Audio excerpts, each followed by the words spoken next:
नमस्कार, मैं हूं दीपशिखा सिंह राजपूत और आप देख रहे हैं इंडिया न्यूज। खबरों की शुरुआत एक बड़ी जानकारी के साथ करते हैं जो इस वक्त आ रही है बेहद ही महत्वपूर्ण खबर।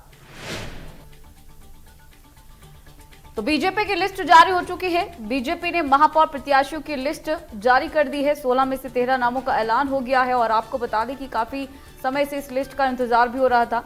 भोपाल से मालती राय को टिकट दिया गया। अगर लिस्ट पर नजर डालें तो वो आपको नाम बता देते हैं। इंदौर और ग्वालियर पर नाम फाइनल नहीं हो पाया है। बीजेपी की लिस्ट में खंडवा से अमृता यादव, जबलपुर से जितेंद्र और इसके साथ ही यहाँ पर आपको बता दें इसी तरह से 16 नाम जो है वो ऐलान कर दिए गए हैं। 16 में से 13 महापौर प्रत्याशियों के नाम ऐलान कर दिए गए हैं। तो बड़ी जानकारी, यानी कि 13 नाम अभी घोषित हुए हैं। 3 पर अभी पेच फंसा हुआ है, उसका इंतजार किया जा रहा है। हालांकि बीजेपी की इस लिस्ट का इंतजार काफी हो रहा था क्योंकि कांग्रेस अपनी लिस्ट पहले जारी कर चुकी है, लेकिन रतलाम पर पेच फंसा हुआ है। बीजेपी की लिस्ट पर अगर नजर डालें तो बीजेपी की लिस्ट की बात की जाए तो इसमें अभी 3 सीट अभी भी बच गई हैं जिन पर अभी पेच फंसा हुआ है, तो इन पर भी नाम डिक्लेयर होना अभी बाकी है। फिलहाल आपको बता दें कि कांग्रेस बीजेपी से पहले लिस्ट जारी कर चुकी है। बीजेपी ने अब लिस्ट जारी कर दी है जिसके नाम भी हम आपको लगातार दिखा रहे हैं। 16 नाम में से 13 नामों का ऐलान हो चुका है, 3 अभी बचे हुए हैं।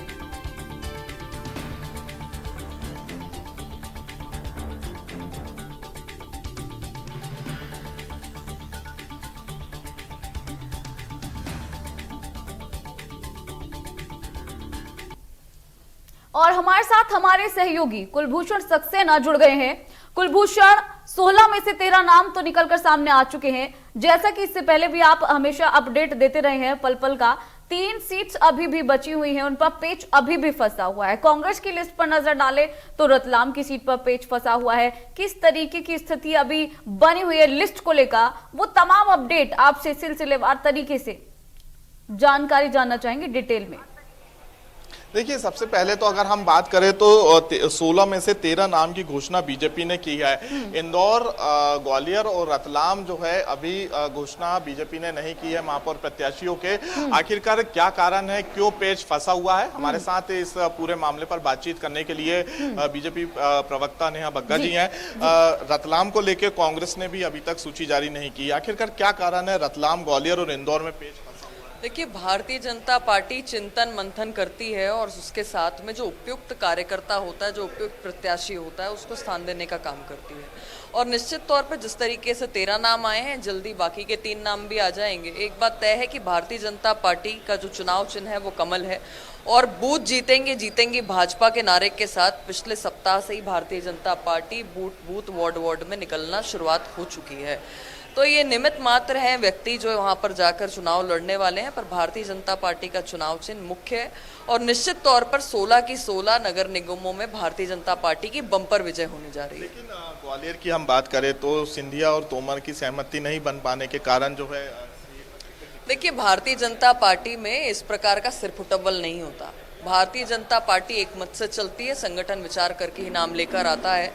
जिस तरीके से आपने कांग्रेस में देखा कि भाई उम्मीदवारी जताने जो लोग आए थे उनमें ही सिर फुटबल हो गई, एक दूसरे का सिर फोड़ दिया, जूतम पैजार की स्थिति बन गई। फिर उसके बाद कमलनाथ जी ने एक आदेश जारी किया जिसमें शपथ पत्र भरवाए गए कार्यकर्ताओं से, जो दिखाता है कि नेतृत्व को कांग्रेस के अपने कार्यकर्ताओं पर विश्वास नहीं है, कार्यकर्ता को नेतृत्व पर विश्वास नहीं है, तो जनता आखिर इन पर विश्वास कैसे करेगी? भारतीय जनता पार्टी और कांग्रेस का ये मूल अंतर है। जो कैडर बेस्ड पार्टी है और आप देख रहे हैं कि जो मूल खाटी कार्यकर्ता है उनको चुनाव लड़वाया जा रहा है। कांग्रेस में क्या है, एक उदयपुर में इन्होंने निर्णय लिया कि परिवारवाद को आगे नहीं बढ़ाएंगे। 4 दिन के बाद ही चिदम्बरम जी को राज्यसभा भेज दिया, जबकि उनके पुत्र ऑलरेडी लोकसभा में हैं। उसके बाद यहाँ पर अगर आप भोपाल की प्रत्याशी देखेंगे कांग्रेस की, तो वो परिवारवाद का परिणाम है। सिकरवार जी की जो धर्मपत्नी उतारी है वो परिवारवाद का परिणाम है और उस प्रकार के तमाम सारे नाम इस प्रकार से दिखाई दे रहे हैं और जनता इस पर निर्णय लेगी और जनता इस पर मोहर लगाएगी। अभी ये भी सामने निकल के आ रही है कि इंदौर से बड़ी संख्या में विधायक और जो बीजेपी के कार्यकर्ता हैं वो मुख्यमंत्री के निवास में। देखिए, हाइपोथेटिकल कुछ नहीं होता। जब तक प्रत्याशियों का नाम नहीं डिसाइड किया है, जब तक सूची नहीं आई है, तब तक हर उम्मीदवार को जिसे लगता है कि उसे लड़ना चाहिए वो आके अपनी बात रखता है। और भारतीय जनता पार्टी में क्या, पूरे देश भर में लोकतंत्र है और ये सामने दिखाई भी देता है। फिर भी 4 दिन से लगातार मंथन जारी था और 3 नाम जो है अभी पर्याप्त समय है, 18 तक का समय है नॉमिनेशन वापस लेने का। और आज ही जिस तरीके से प्रदेश अध्यक्ष जी ने बताया कि जल्द सूची आएगी, वो 3 नाम भी आपके सामने आ जाएंगे। बिल्कुल। तो कह सकते हैं कि 3 नाम अभी होल्ड किए गए हैं, लेकिन हम एक बार फिर से उन 13 नामों को लेकर चर्चा करेंगे।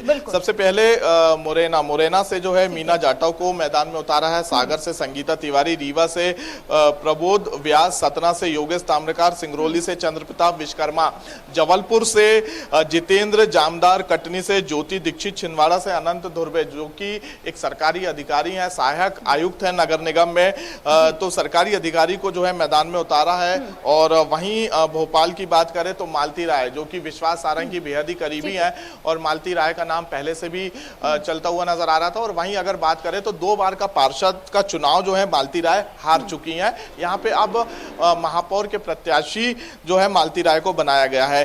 खंडवा से अगर बात की जाए तो अमृता यादव, बुरहानपुर से माधुरी पटेल और उज्जैन से मुकेश टटवाल, देवास से गीता अग्रवाल को जो है बीजेपी ने महापौर का प्रत्याशी बनाया है।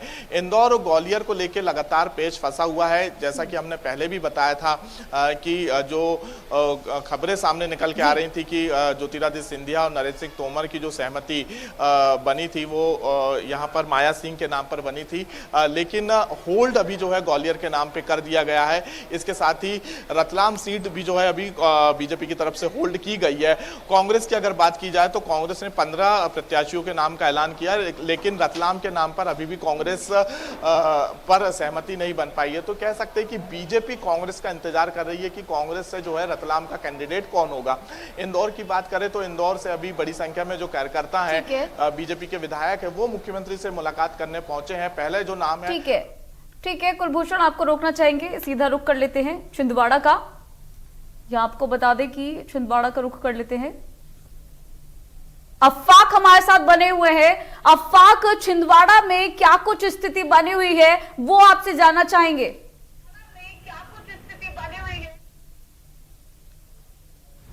बिल्कुल दीपिका, देखिए जैसे कि अभी बीजेपी की जो लिस्ट है महापौर को लेकर वो जारी हो चुकी है। 16 नगर निगम पर लिस्ट जारी होनी थी, लेकिन सिर्फ 13 ही नगर निगम की जो सूची है प्रत्याशियों की वो भारतीय जनता पार्टी ने जारी कर दी। इसी क्रम में छिंदवाड़ा के लिए भी महापौर प्रत्याशी की घोषणा भारतीय जनता पार्टी ने कर दी है। अनंत धुर्वे को छिंदवाड़ा में महापौर प्रत्याशी भारतीय जनता पार्टी की तरफ से बनाया गया है। मैं अनंत धुर्वे के बारे में आपको बता दूं कि अनंत धुर्वे जो है वो उपायुक्त हैं नगर निगम में ही, और भाजपा से संपर्क में थे लंबे समय से, और अब वो ऐसा लगता है कि इस्तीफा देंगे और उसके बाद जो है वो चुनाव प्रचार में सामने आएंगे। लेकिन वहीं जो है छिंदवाड़ा में एक जो 2-3 दिन से जो है टिकट की घोषणा के पहले ही भारतीय जनता पार्टी के कुछ कार्यकर्ताओं ने जितेंद्र शाह के नाम से घोषणा कर दी थी, अनौपचारिक घोषणा कर दी थी, जश्न मना लिया गया था।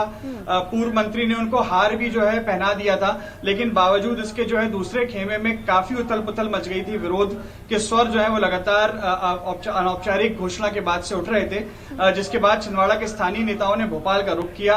वहां प्रदेश अध्यक्ष से वो मिले, मुख्यमंत्री से मिले और तमाम जो वरिष्ठ नेता है भारतीय जनता पार्टी के उनसे मिले। और उसके बाद जिस तरह से आज अनंत धुर्वे का नाम जो है वो सामने आया है, तो उससे ये साफ नजर आता है कि कहीं ना कहीं जो है दोनों पक्षों को साधने के बाद अनंत धुर्वे का नाम जो है भारतीय जनता पार्टी ने फाइनल किया है। वहीं कांग्रेस पार्टी की मैं बात करूं तो एक सप्ताह पहले ही कांग्रेस पार्टी ने अपनी सूची जारी कर दी थी, जिसमें छिंदवाड़ा में विक्रम यहाके को जो है महापौर प्रत्याशी बनाया गया है। विक्रम यहाके एक युवा है और अनंत धुर्वे जो है काफी ठीक है। अफाक, आपके पास लौटेंगे, कुलभूषण का रुख कर लेते हैं। कुलभूषण, बीजेपी की लिस्ट आ चुकी है, कांग्रेस की लिस्ट आ चुकी है, क्या लगता है दोनों में से किसके जो दावेदार हैं वो प्रबल दिख रहे हैं लिस्ट के अकॉर्डिंग?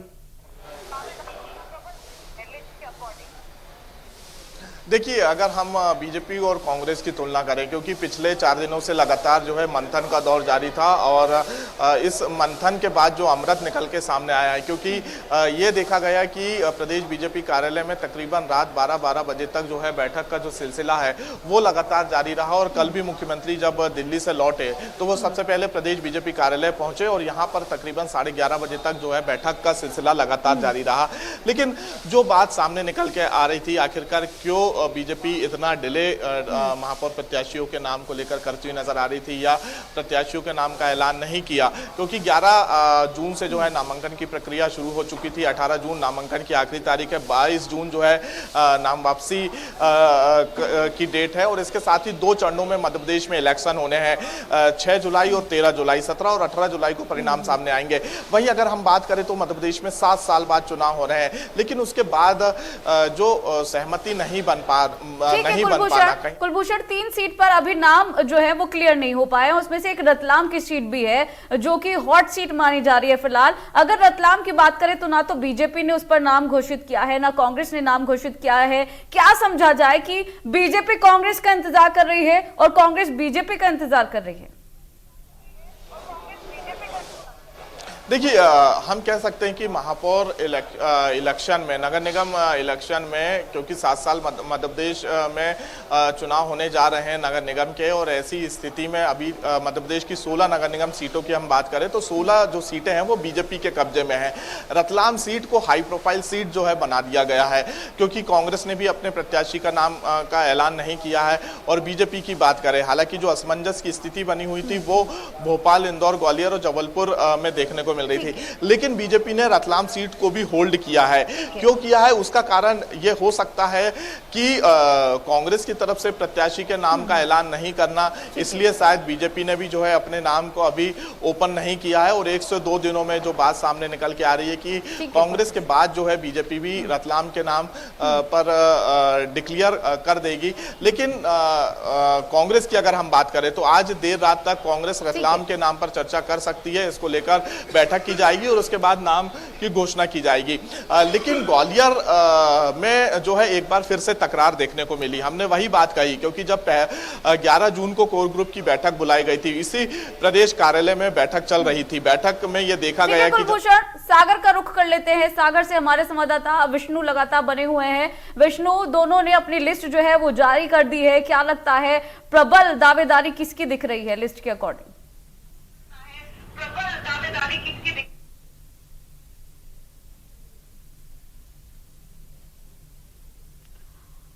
तो बता दें कि बीजेपी ने अपने प्रत्याशियों की जो लिस्ट है वो घोषित कर दी है। 16 में से 13 प्रत्याशी के नाम इसमें शामिल है। हर अपडेट हम आप तक पहुंचा रहे हैं। सागर से विष्णु हमारे साथ बने हुए हैं। जी, कांग्रेस से हाँ जी, कांग्रेस द्वारा निधि जैन को यहाँ पर प्रत्याशी घोषित किए जाने के बाद लगातार चर्चा चल रही थी कि भाजपा को इस बार चुनाव में मुश्किलों का सामना करना पड़ सकता है। ऐसे में भाजपा मजबूत ब्राह्मण प्रत्याशी की तलाश में थी। हालांकि भाजपा विधानसभा चुनावों में 1993 से लगातार जैन को ही यहाँ से टिकट देती आई है। ठीक एक बार 1985 में विनोद तिवारी को दिया गया था, तब उन्हें हार का सामना करना पड़ा था। उसके बाद से भाजपा यहाँ से लगातार जैन पर दांव लगाती आई है। इस बार द्वारा भी दबाव था कि निकाय चुनाव में महापौर के लिए पहली बार ब्राह्मण के चेहरे पर दांव लगाया जाए। सागर के करीब 27 महापौर की टिकट ब्राह्मणों के आवेदन द्वारा मांगे जा रहे थे। ऐसे में भाजपा प्रदेश कार्य समिति सदस्य डॉक्टर सुशील तिवारी की पत्नी संगीता तिवारी को पार्टी ने सागर से महापौर का प्रत्याशी घोषित किया है। सुशील तिवारी के बारे में हम आपको बताया, भूपेंद्र सिंह के नजदीकी हैं, इसी का उन्हें लाभ मिला है। तिवारी कांग्रेस के टिकट पर के सागर से विधानसभा चुनाव भी लड़ चुके हैं। 2013 में वे भाजपा में आए थे। छात्र जीवन से ही वे विद्यार्थी परिषद की राजनीति से जुड़े रहे हैं। अर्जुन सिंह के समय तो वो कांग्रेस में फिर आ गए थे। इसके बाद से उन्होंने भाजपा ज्वाइन कर ली। और सुशील के बारे में एक बात मैं और बताऊं आपको, वह विश्वविद्यालय छात्र संघ के अध्यक्ष भी रह चुके हैं। तो कहीं ना कहीं यहाँ पर खेला गया है जैन प्रत्याशी के सामने। ठीक है, आपके पास लौटेंगे। फिलहाल हम रुक कर लेते हैं। सिद्धार्थ सिंह रजावत हमारे साथ बने हुए हैं। बीजेपी ने लिस्ट जारी कर दी है। अगर बीजेपी की लिस्ट को देखा जाए, आपकी लिस्ट को देखा जाए, तो कितनी प्रबल दावेदारी लिस्ट में आपकी दिख रही है? देखिए, सर्वप्रथम तो मैं आपको ये बता दूं, जो भारतीय जनता पार्टी हमेशा कांग्रेस के ऊपर लांछन लगाती थी, कांग्रेस के ऊपर उंगली उठाती थी, आज ये साबित हो गया है कि जिस प्रकार से ज्योतिरादित्य सिंधिया जब कांग्रेस में थे और किस प्रकार से वो कांग्रेस के अंदर अंदरूनी गुटबाजी को प्रबल बनाते हुए और हमारी लिस्ट जारी नहीं होने देते थे, वही कार्य उन्होंने भारतीय जनता पार्टी ने जाके किया। देखिए आप बिल्कुल घटनाक्रम सेम चल रहा है। जो किसी समय पे कांग्रेस में चलता था वो आज भारतीय जनता पार्टी में चलने लगा, और उसके तहत आप देख लीजिए आज तक भारतीय जनता पार्टी ना तो ग्वालियर की बात कर रही है ना इंदौर की बात। लोग आपको इंटरप्ट करना चाहेंगे, लोकेंद्र पारस क्या कुछ कह रहे हैं, एक बार वो सुनवा देते हैं आपको। नहीं करना पड़ेगा, ऐसा माना जाए कि आपसी सहमति नहीं बन पा रही है। नहीं नहीं, अरे आप तो ये बात करो कि भैया 13 कर दिए, 3 रह गए, तो जो हो गया उसकी संख्या ज़्यादा है, जो नहीं उसकी संख्या ज़्यादा है। अगर सहमति नहीं होती तो 13 कैसे हो जाते। इसलिए आप ये मान के चलो कि जो 2-3 बड़े नगर निगम हैं, ग्वालियर इंदौर बड़े नगर निगम हैं, वहाँ थोड़ा सा कार्यकर्ताओं की संख्या अधिक होने के कारण ये थोड़ी सी कठिनाई आती है, लेकिन मुझे लगता है बहुत जल्दी आज या कल तक ही ये डिक्लेयर हो जाएगा। रतलाम की सीट कांग्रेस की वजह से उल्टी गई है, कांग्रेस ने भी अपने नाम का ऐलान नहीं किया है। नहीं, अब देखो राजनीति में सभी चीज़ें होती हैं, कौन आता है, किससे किसका मुकाबला कराना है, इस पर विचार होते ही हैं। बिल्कुल, रतलाम को लेकर जो है विचार विमर्श किया जा रहा है, इंतजार किया जा रहा है कि कांग्रेस जो है किसे रतलाम का अपना प्रत्याशी बनाती है। ठीक है, वापस रुख कर लेते हैं और सिद्धार्थ जी का रुख कर लेते हैं। सिद्धार्थ जी, जिस तरह से अभी आपने लोकेंद्र पराशर जी को भी सुना, 3 सीट पर पेच फंसा हुआ है और उनके तरफ से कहना है कि कार्यकर्ता काफी है संख्या में उनके पास है। क्या लगता है कि जो पेच फंसा हुआ है, आपके हिसाब से क्या समीकरण बैठ रहा है? देखिए सर्वप्रथम तो मैं आपको ये बात बताना चाहता हूं कि नाराज भाजपा, महाराज भाजपा, शिवराज भाजपा और एक जो है बिल्कुल बीमार भाजपा, ये सारी की सारी आज एक बहुत बड़ी परेशानी के रूप में भारतीय जनता पार्टी को विरासत में मिल चुकी है। सिंधिया रूपी जो परेशानी है, आप ये बात बताइए, ये जो पेच फंसा है इनकी रियासतों में क्यों फंसा है? आपको मालूम है कि मंदसौर, नीमच कभी सिंधिया घराने की रियासत होती थी। इंदौर होलकर के संग इनका आप देखिए तुलसी सिलावट वहां से एक बहुत बड़े कद्दावर नेता हैं जो सिंधिया के साथ में है, और पेच उधर ही फंसा है, ग्वालियर फंसा है। 3 ही जगह पे टिकट डिक्लेयर क्यों नहीं हुई? क्योंकि हट धर्मिता जो सिंधिया जी की है वो आज सामने फिर आ गई है। इसी से कांग्रेस परेशान थी, इसी से कांग्रेस बीमार थी। आज कांग्रेस तो स्वस्थ हो गई है, पर भारतीय जनता पार्टी लगता है कि फिर वो बीमारी की तरफ चलने लगी। अभी तो ये तो बहुत निकाय चुनाव है, बहुत छोटे चुनाव है। अब आप आगे देखिए कि आगे आगे होता है क्या। आप 23 के चुनाव में देखिए, ये इतनी बड़ी मुसीबत बनकर आएंगे सिंधिया भारतीय जनता पार्टी के लिए। आप देखिए आज तक के भारतीय जनता पार्टी के इतिहास में पहली बार हुआ है कि एक मुख्यमंत्री लिस्ट लेके दिल्ली जा रहा है और एक केंद्रीय मंत्री रात में 11 बजे सभा में से उठ के, मीटिंग से उठ के और ट्रेन पकड़ के ग्वालियर चले जा रहे हैं। ये पहली बार हुआ है, नहीं तो पहली बार बंद कमरे से कोई खबर बाहर नहीं आती थी। ये जो सिंधिया रूपी दीमक जो गई है कांग्रेस से, ये भारतीय जनता पार्टी को 23 तक पूरी चाट लेगी। ठीक है, ठीक है, आपके पास लौटेंगे। रुख कर लेते हैं ग्वालियर का। ग्वालियर से हमारे संवाददाता लगातार बने हुए हैं। अगर ग्वालियर में सिचुएशन को देखा जाए तो ग्वालियर में क्यों पेच फंसा हुआ है? क्योंकि वहां तो बड़े दिग्गज हैं, ज्योतिरादित्य सिंधिया हैं, तोमर हैं। कहां पेच फंसा है संतोष सिंह? देखिए मैं आपको बता दूं, जैसे कि हम पहले से कह रहे हैं कि भारतीय जनता पार्टी, कांग्रेस लगातार तंज कसती आ रही है कि भारतीय जनता पार्टी में गुटबाजी चरम पर है। यहाँ पे ABCD 4 ग्रुप बन गए हैं। सिंधिया कांग्रेस, मूल बीजेपी कांग्रेस, शिवराज कांग्रेस, नरेंद्र सिंह तोमर, क्षमा कीजिए, मैं कांग्रेस ने जो तंज कसा है वो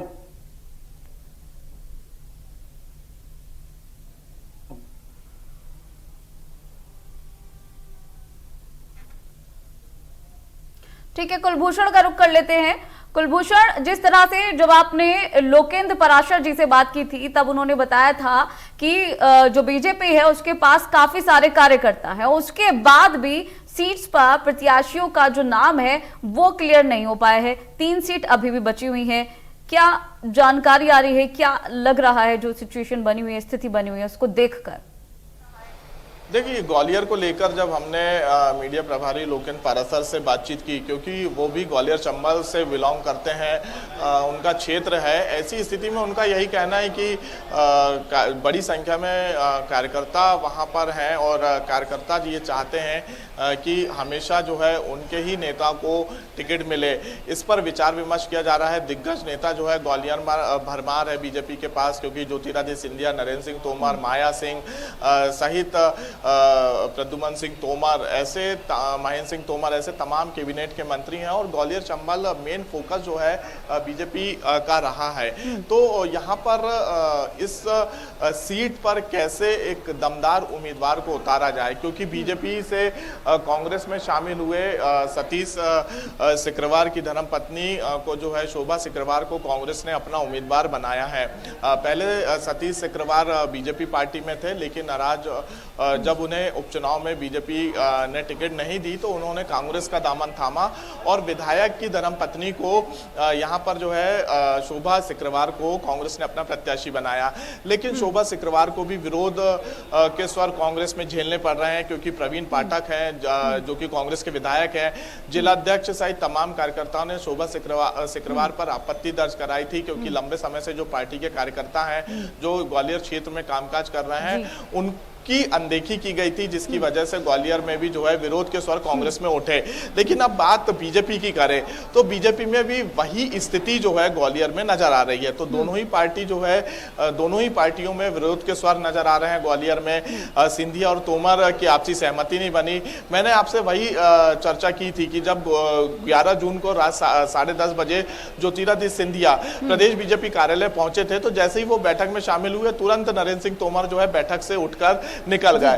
तो ये जो तस्वीर हम देखते हैं बार बार सामने, तो इससे ये समझा जा सकता है कि दोनों ही नेताओं के बीच जो है आपसी सहमति नहीं है और बार बार ये तस्वीर हमें मध्य प्रदेश में नजर आती है, क्योंकि ज्योतिरादित्य सिंधिया का गढ़ है ग्वालियर और नरेंद्र सिंह तोमर भी जो है। ठीक है कुलभूषण, आपके पास आएंगे। सिद्धार्थ जी का रुख कर लेते हैं, हमारे साथ लगातार बने हुए हैं। सिद्धार्थ जी, जिस तरह से छिंदवाड़ा के परिप्रेक्ष्य में अगर बात की जाए तो छिंदवाड़ा में जैसे ही महापौर प्रत्याशी का नाम निकलकर सामने आया वहां पर विरोध भी देखा जा रहा है, क्यों ऐसी स्थिति बनी हुई है? देखिए, क्रिया की प्रतिक्रिया होती है, ये आप अवश्य मान के चलिएगा। आप चाहे विज्ञान से उठा लें या राजनीति से उठा लें, अगर कहीं कोई कैंडिडेट का नाम आएगा तो अगर जो उसके साथ में दावेदार हैं वो कहीं ना कहीं विरोध करेंगे। पर माननीय कमलनाथ जी का एक ही उद्देश्य है, जब से वो मध्य प्रदेश की उन्होंने अध्यक्षता संभाली है, जब से वो यहाँ पे मध्य प्रदेश में आए हैं, उनका सिद्धार्थ जी, अब क्या राजनीति भी न्यूटन के सिद्धांत से काम करेगी? नहीं, देखिए, ये न्यूटन के सिद्धांत नहीं है। आप इसको कहीं भी उठा लीजिए, राजनीति के भी सूत्र उठाएंगे तो कहीं ना कहीं प्रेरित है आप। अगर माननीय कमलनाथ जी आए हैं, उन्होंने साफ बोल दिया है कि पहली बात तो पार्टी के अंदर गुटबाजी नहीं चलेगी, जो विनिंग कैंडिडेट होगा उसको हम टिकट देंगे, और जो भी प्रत्याशी के रूप में जिसने भी फॉर्म भरा है या कोई भी उसमें आवेदन कर रहा है उसको है ना बाद में साथ देना होगा। हमको 23 में सरकार बनानी, हमारा मुख्य उद्देश्य, जिस प्रकार से अर्जुन का एक ही उद्देश्य था मछली की आंख, हमारा माननीय कमलनाथ जी के नेतृत्व में एक ही उद्देश्य है 23 का चुनाव, और 23 का चुनाव का रास्ता जाता है निकाय और पंचायत के चुनाव से। अगर हम निकाय और पंचायत के चुनाव में अच्छा प्रदर्शन करेंगे तो हम 23 के चुनाव जीतेंगे। हम युवा जिला अध्यक्ष की नाराजगी देखने को मिल रही है काफी सर।